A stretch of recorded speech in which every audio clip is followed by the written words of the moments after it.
Hi friend, unemployment চ্যানেলে আপনাদের সবাইকে স্বাগতম। আজকে ওয়ান ড্রাইভ নিয়ে কথা বলবো। আজকে প্রথম কন্টেন্ট, সবাই আশা করি আমাকে সহযোগিতা করবেন। আপনাদের সহযোগিতা পেলে আমি অনেক কন্টেন্ট তৈরি করব। আজকে ওয়ান ড্রাইভ সম্পর্কে কথা বলবো। ওয়ান ড্রাইভ হচ্ছে পেন ড্রাইভের মতোই, যা কিছু সংগ্রহ করা যায়। এটা হচ্ছে অনলাইন পেন ড্রাইভ বলা হয়। ওয়ান ড্রাইভ যেটা আপনার ভালো ডকুমেন্ট, যেটা আপনার প্রয়োজনীয় ডকুমেন্ট, সেটা সেখানে রাখা যায় এবং ভালো কোনো ছবি নষ্ট হবে না এবং কোনো কিছু হবে না, সেজন্য ওয়ান ড্রাইভে রাখা যায়। মনে করো আমি একটা ছবি ওয়ান ড্রাইভে রাখবো।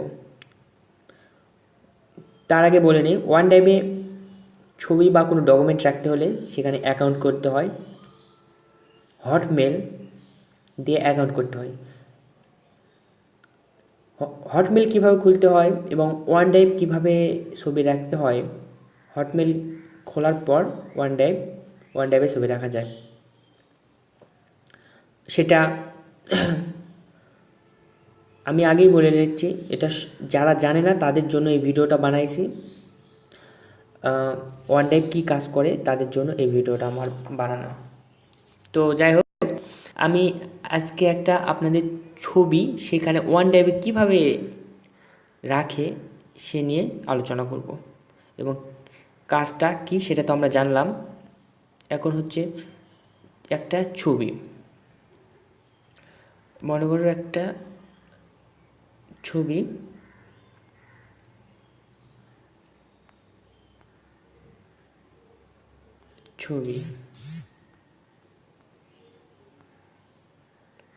ওয়ান ড্রাইভে রাখবো। তাহলে শেয়ার,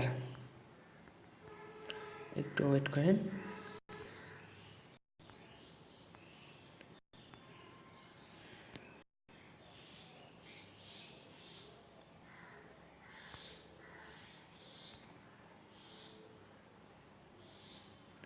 মাই ড্রাইভ, এটা হচ্ছে আপনার গুগল ড্রাইভ, আপনার ওয়ান ড্রাইভ। এই যে ওয়ান ড্রাইভে টিপে দিলাম, ওয়ান ড্রাইভে যায়। আপনি এই জিনিসটা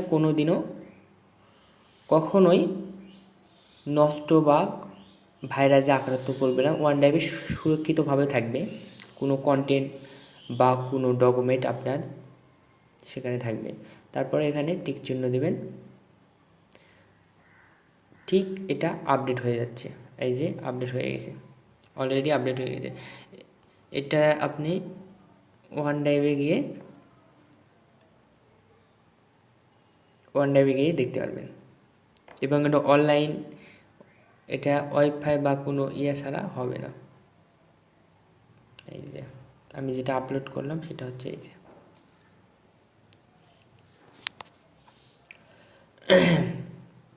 তাই বন্ধুরা, ওয়ান ড্রাইভ মূলত যেটা আপনার কাজ করে সেটা অফিসিয়াল ডকুমেন্ট বা কোনো কিছু সংরক্ষণ করার জন্য ওয়ান ড্রাইভ কাজ করে। সবাইকে ধন্যবাদ এবং কিভাবে খুলতে হয় সেটা দেখার জন্য আপনি জানার জন্য কমেন্ট করুন এবং আমার কন্টেন্ট যদি আপনারা ভালো লাগে সাবস্ক্রাইব করবেন, একটুও যদি ভালো লেগে থাকে লাইক করবেন, বেল আইকনে ক্লিক করবেন, তাতে আমার কন্টেন্ট